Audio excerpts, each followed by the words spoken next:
Hi, I'm Whitney Cal. I'm going to read from the Love Cards today by Robert Lee Camp. This is a based on the deck of playing cards. It's like a tarot. You look at the front, it gives you the birth month and the birth date, and you find the person in the book, and you can get further insight into them. I use this in my coaching program, and I've used it for myself, and I really love this content. So I've made videos and recordings of these over the last couple of years, and I just thought I'd get it on YouTube so I can just send it out to people, give them a little gift of further insight into themselves. And today I'm going to read about the nines. And this is actually very personal, and it hits home for me today. All good things must come to an end. In the natural course of the cycle of all things, both living and inanimate, there comes the time of dissolution of ending. In the course of a lifetime, we will pass through many such cycles with things such as relationship, ideas, jobs, living locations, and personal possessions. In all these things will be a beginning represented by an ace, an ending represented by the nine. Nine represents that stage of experience where that high school. During that year, we are still in school, but there is a knowledge that everything that has been will be gone. Well, it's just a lot to process. It's funny how certain things show up in your life because you need to hear them.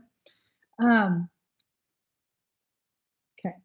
It is as much a year of farewells as it is a year to celebrate accomplishments. Graduation can be cause for celebration or for sadness and concern for our future.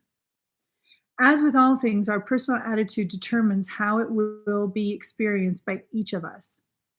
Being born a nine is like having an entire lifetime that is like your senior year in high school. The lifetime of a nine marks the ending of a great cycle in the person's evolution. One which is now complete and must be allowed to fade out in preparation for a new cycle to begin. During their lifetime, nines will inevitably have to say goodbye to people, things, ideas, lifestyles, and ways of communicating that have reached the end of their usefulness in their lives.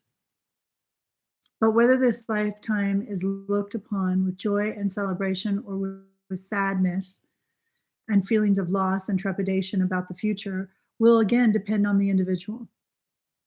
9 follows the 8 numerologically. 8 represents the point of fullness, the harvest season in the cycle from 1 to 9.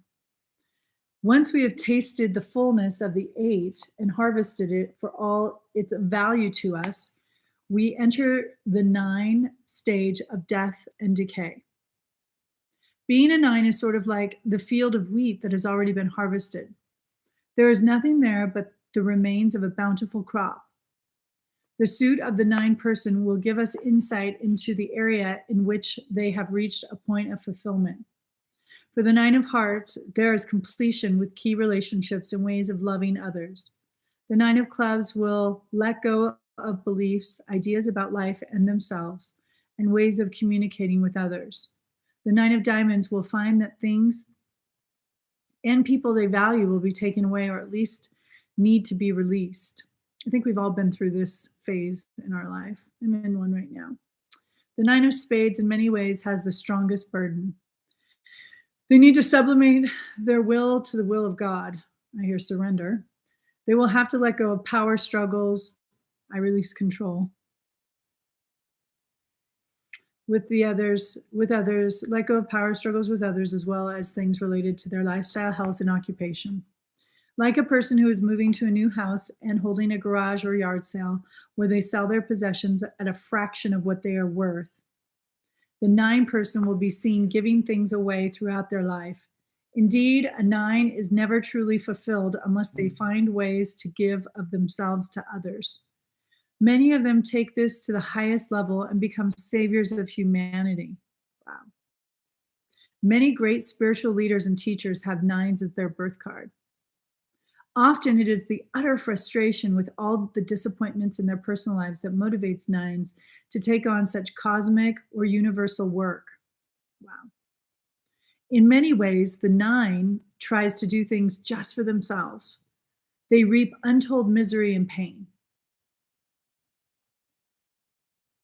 Whereas the ace actually needs to be selfish and self-centered, the 9 cannot. I missed that sentence, sorry.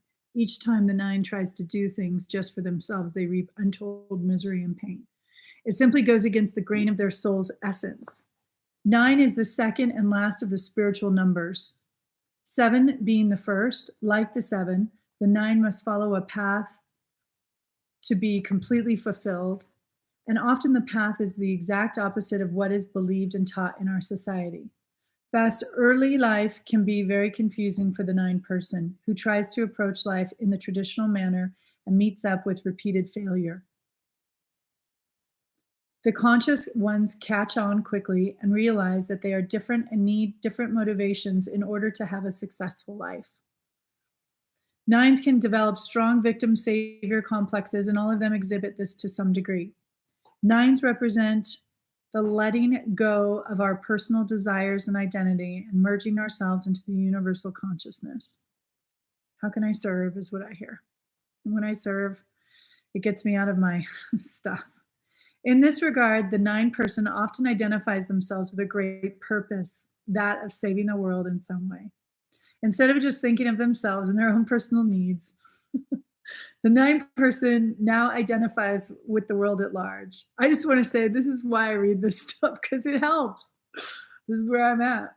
In their 9-ness Piscean manner, they go about trying to save people in their world.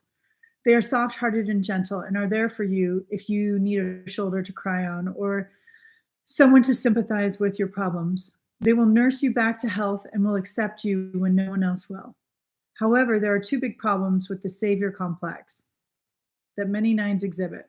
I've been trying to be the hero. Always make everybody else a victim when I try to be the hero. Let's see what they say.